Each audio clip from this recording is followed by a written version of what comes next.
Salut à tous et bienvenue.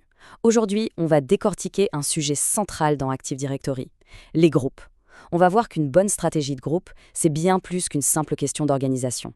C'est un gain de temps énorme et surtout un vrai pilier pour la sécurité du réseau. Est-ce que cette situation semble familière? Un nouvel arrivant, une personne qui change de service, et c'est reparti pour une séance de clics interminable à donner les accès à la main, dossier par dossier. Franchement, c'est une perte de temps, et c'est la porte ouverte à toutes les erreurs possibles. Heureusement, il existe une façon de faire bien plus maligne, une méthode structurée qui, en fait, repose entièrement sur une utilisation judicieuse des groupes. Alors voilà le programme. On va commencer par les bases pour être sûr de bien parler de la même chose. Ensuite, on verra la différence entre les deux grands types de groupes. Puis on plonge dans le vif du sujet, les étendues. On regardera des cas concrets et on terminera avec quelques astuces pour toujours faire le bon choix. Allez, c'est parti. Première question. Au fond, pourquoi s'embêter avec des groupes? La réponse est simple, ça permet de simplifier, de sécuriser et de tout rationaliser. L'idée de base, c'est de pouvoir traiter un ensemble de personnes ou de machines comme une seule et même entité. Au lieu de donner un accès à 50 personnes une par une, on le donne une seule fois au groupe. C'est plus rapide, c'est beaucoup plus propre et ça réduit drastiquement le risque d'erreur humaine. Ok, il faut savoir qu'il existe deux grandes familles de groupes dans Active Directory, et c'est vraiment crucial de ne pas les mélanger. D'un côté, on a les groupes de sécurité. Leur seul et unique rôle, c'est de gérer des droits d'accès. C'est à eux qu'on donne des permissions sur un partage réseau, par exemple. De l'autre côté, les groupes de distribution. Eux, ils ne servent qu'à une seule chose, créer des listes d'emails du type toute-l'entreprise@boîte.com. Ils ne peuvent pas être utilisés pour la sécurité. C'est aussi simple que ça. Bien, maintenant on attaque le concept le plus important et peut-être le moins bien compris, l'étendue des groupes. C'est là que toute la stratégie se met en place. Alors, l'étendue, ou le scope en anglais, c'est quoi au juste? Il faut l'imaginer comme la frontière d'un groupe. C'est ce qui va définir jusqu'où il peut agir et qui il peut contenir. Et pour comprendre n'importe quelle étendue, il suffit de se poser deux questions, toujours les mêmes. Premièrement, qui peut être membre de ce groupe? Et deuxièmement, où est-ce que je peux utiliser ce groupe pour donner des permissions? Si on a la réponse à ça, on a tout compris. Il y a donc trois étendues possibles, chacune avec ses propres règles du jeu. Domaine local, global et enfin universel. Ok, voyons maintenant comment ces trois-là fonctionnent dans la vraie vie.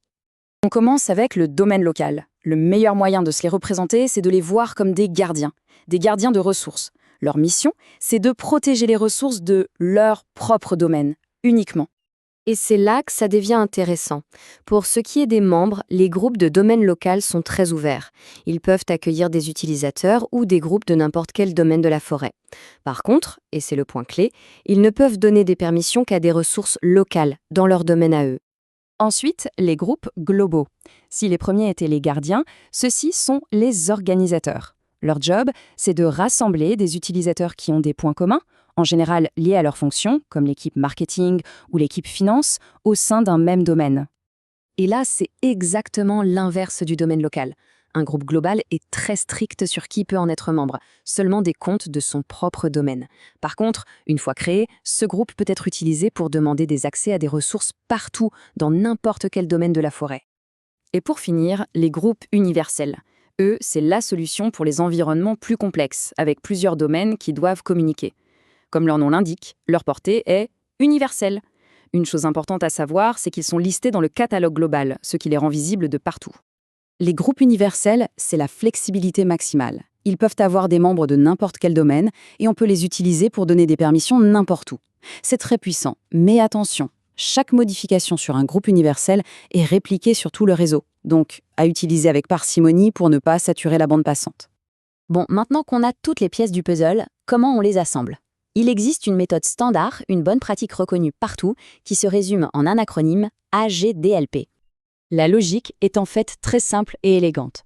On met les comptes, accounts, dans des groupes globaux pour les organiser.